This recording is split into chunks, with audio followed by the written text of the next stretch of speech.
मेरे प्यारे देशवासियों, हमारे देश में अलग अलग जगहों पर विकास की तस्वीर अलग अलग है।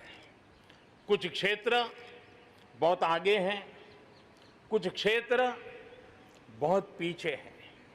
ये असंतुलन आत्मनिर्भर भारत के सामने एक महत्वपूर्ण चुनौती मैं मान सकता हूं। और इसलिए जैसा मैंने प्रारंभ में कहा, 110 आकांक्षी जिलों पर हम बल दे रहे हैं, उसको विकास की बराबरी लाना चाहते हैं। हम विकास के इकोसिस्टम बनाना, कनेक्टिविटी को सुधारना, ये हमारी प्राथमिकता है।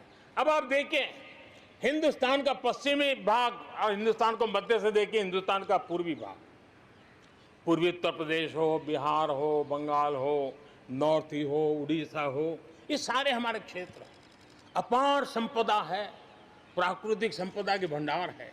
यहाँ के लोग सामर्थ्यवान है, शक्तिवान है, प्रतिभावान है, लेकिन अवसरों के अभाव में ये क्षेत्र हमारे असंतुलन रहा है।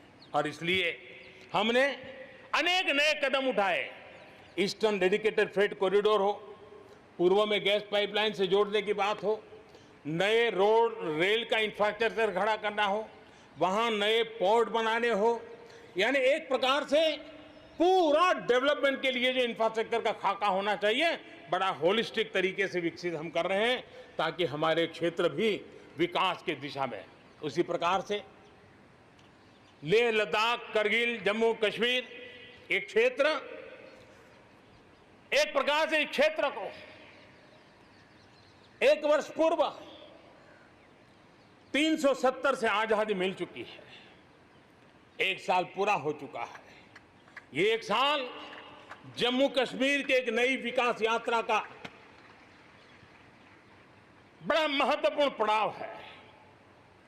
ये 1 साल वहां महिलाओं को, दलितों को मूलभूत अधिकारों को देने वाला कालखंड रहा है।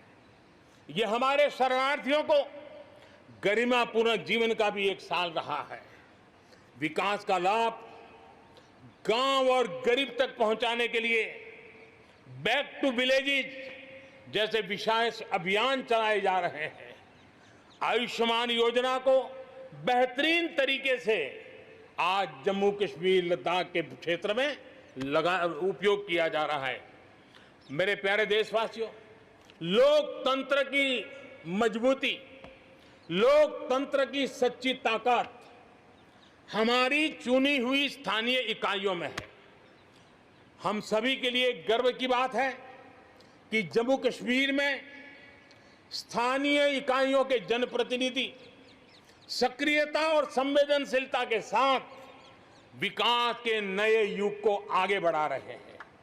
मैं उनके वहीं के सभी पंच सरपंचों को हृदय से बहुत बहुत बधाई देता हूं, विकास यात्रा में उनकी सक्रिय भागीदारी के लिए। जम्मू कश्मीर में डिलिमिटेशन की प्रक्रिया चल रही है।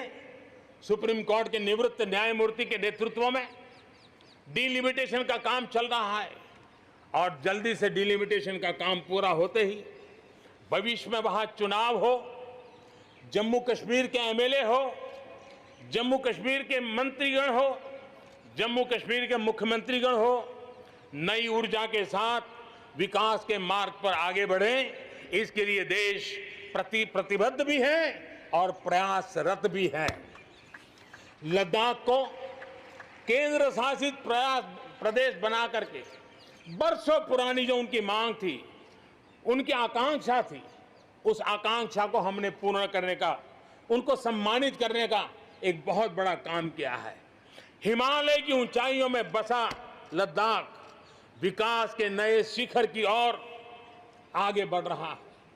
अब सेंट्रल यूनिवर्सिटी वहां पर बन रही है, नए रिसर्च सेंटर बन रहे हैं, होटल मैनेजमेंट के कोर्सेज वहां चल रहे हैं। बिजली के लिए 7,500 मेगावाट के सोलर पार्क के निर्माण की योजना बन रही है।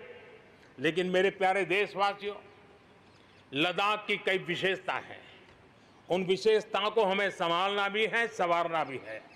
और जैसे सिक्किम ने, हमारे नॉर्थ ईस्ट में सिक्किम ने अपनी एक ऑर्गेनिक स्टेट की पहचान बनाई है, वैसे ही लद्दाख, लेह, करगिल, ये पूरा क्षेत्र हमारे देश के लिए कार्बन न्यूट्रल इकाई के रूप में उसकी पहचान बना सकता है।